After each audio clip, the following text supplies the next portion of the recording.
I want you to picture something. Picture yourself going all in on something very risky. You're choosing the untraditional path instead of the traditional path, and you never look back on it. You don't know whether it will work or whether it will not work, and it will put you completely into the ground. But even though you don't know how it ends, it has still changed you magnificently. I started changing something very untraditional because I never felt like the traditional way of living a life was suited for me. Not because I'm saying I'm better than the people who are choosing the traditional life, but I don't think that I will be truly happy living a completely normal life just like everyone else does. And this is where motorsport and racing comes into my life. This is how it really changed me as a person, but also learned me brutal life lessons as a 17-year-old that I don't think that I would have learned if I was still in school. Now, I have always been fascinated by this sport and by this lifestyle, especially when I was younger. And I started trying a go-kart for the first time ever when I was 6 with my dad, and we used to race a lot when I was younger. And I grew a little bit away from it once I got older, but I found my way back to racing. And once I started to picture myself an untraditional life, I started seeking racing a bit more, and eventually I really had to see what this lifestyle really has to offer. And this is where everything changed for me.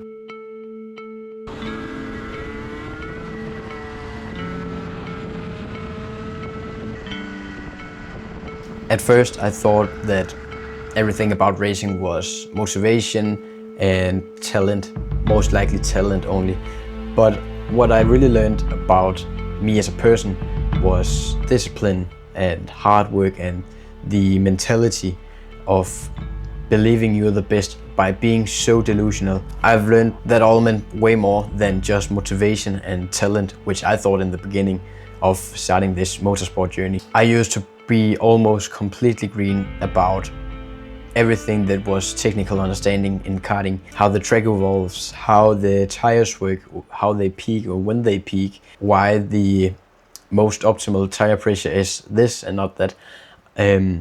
I learned all that not just because I asked ChatGPT and started reading a bit about it. No, I was on track with my coach and with my grandfather, who is currently funding me, and I set myself up for learning a lot of things as quickly as possible, and that is also why I started learning a lot of things very quickly. Because I set myself up for learning a lot of things very quickly, I also created this form of determination.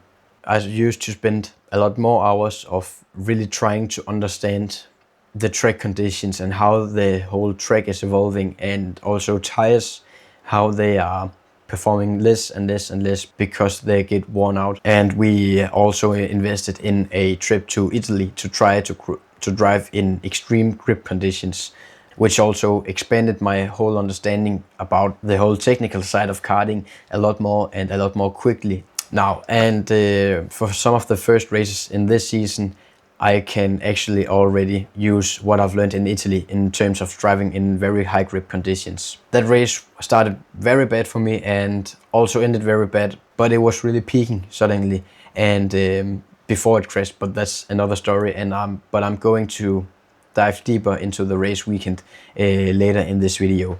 But I managed to drive from P21 all the way up to P7 because I understand the whole track evolving system, how it evolves. And I was only able to do that because I really put it in the hard work. And all the way up to that race actually, which means around 6 months to a whole year without any results that I could use or could be just the tiniest bit proud of, eventually started to slowly show up in one of the first races this season. And that also taught me that sometimes you have to put in a lot of work, and you really have to have this mentality of work. No results, but I'm a little bit better. Work. No results, but I'm a little bit bigger. Work. And work. Boom. Suddenly you're there. And I saw this quote by Justin Waller actually, and I was very fascinating about it because it is so real, and I can really agree to this after experiencing it myself in my own race and in my own journey as well. So I learned that results often comes way later than the work that created the results. Like if something is not working currently or working at the time that you really wanted to work out, it doesn't mean that it's a failure. It doesn't mean that it's never going to work. It just means that you might be in the middle of the process of making it work. The other thing that I've learned is something of the most useful things that I have ever been working on in terms of personal growth, actually. Not just as a driver, but also as a person. And I really learned this through being on the pace as some of the quickest, but also being able to use it under pressure, because that is two separate things. Maybe you are a quick driver when it comes to training days and hot laps, but when the pressure rises at race days, suddenly you find yourself being a slower driver. And this is where confidence and mindset are getting into the picture. Now, as I said, in that race where I started P21, it was because that I suffered a really bad qualifying. I was finding myself being a really stressed person at that time before qualifying, also because that we were a little bit behind schedule in order to get the go-kart ready. So I came out when there was a lot of drivers on track, on a small track, making it real hard for me to actually set in a good lap. And on top of that, I was expecting a lot from myself. I remember expecting myself being in the top 5 at least out of 32 drivers in my 5th race ever. So the thing that I really did wrong back then was letting one mistake ruining all of my qualifying.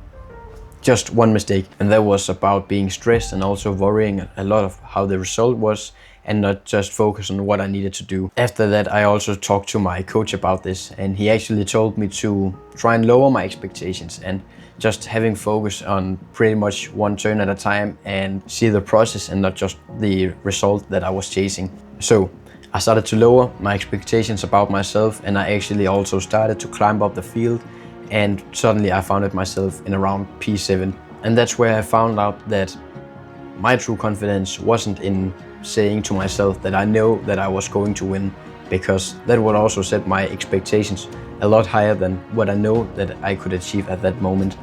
But I started to say to myself that I know that I can handle whatever situation that I will be put against it for, and I will process that situation at that moment. So by preparing myself for each race, especially this race, I was also surviving previous failures that have made me stronger as a person. So that gave me true confidence in I didn't give up back then, and why would I give up now then?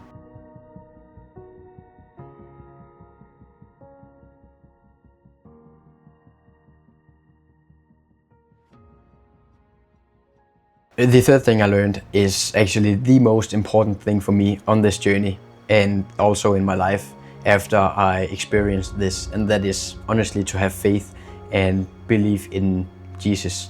Ambitions can make you work exceptionally hard for something huge, such as becoming a future racing driver. It takes a lot of work and also determination, but ambition in itself can make you start to being a little bit impatient or comparing yourself to other drivers. And this is how my relationship to Jesus changed everything about how I actually started carrying myself in everyday life. And I quickly learned about how he's capable of actually taking all of your worries and anxiety problems on his shoulders and actually taking them away from you. And faith really helps me performing at my best every time that my race day or race weekend doesn't go as planned.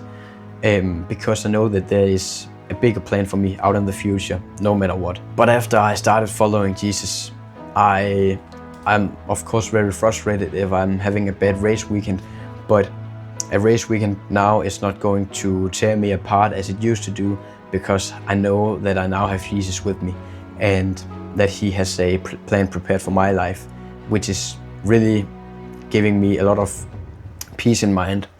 And just imagine, even though if it doesn't exist, just by being so delusional, if it doesn't exist, which I do believe he is, but by believing that something is bigger than you, can take all of your worries and all of your problems on his shoulders, just so that you can work more towards your goal itself, I think it's amazing, and I don't really see any negative side about it. It just gives me way more energy than the other guys that are worrying a lot about the outcome itself. Now, why did I even bring up these 3 specific topics in this video? That is because Mortensen Racing stands for hard work and confidence and mindset, by showing up every single day and also having faith in that there is something greater that are helping you to reach your goals or to reach God's plan for you. That is what Mortensen Racing is presenting. I'm still very early on this journey, and I'm pretty much in the beginning if we're looking in the bigger picture. And I don't know whether it will work out or it will fail completely and put me into the ground. But I also do know that if it works out, I will be amazingly happy for actually have been documenting the journey towards the goal and not just starting to document the journey when I've reached the goal. So that's also actually the reason that I'm also starting to document my journey at the moment, and not just later on, because I really want to show what it takes, and I want to show and also inspire other people to actually start to chase their own dreams, no matter what, no matter the circumstances, no matter the odds. But my faith and my delusional mindset really has moved me as a person from where I was just 1.5 years ago, even though I was in this sport, to where I am right now, where I've learned so much in life and where I have grown and changed so much as a person in a positive way. So if you want to see how far I can take this mission, well, feel free to follow my journey, and I'm already building next chapter. So remember, this is built, not given.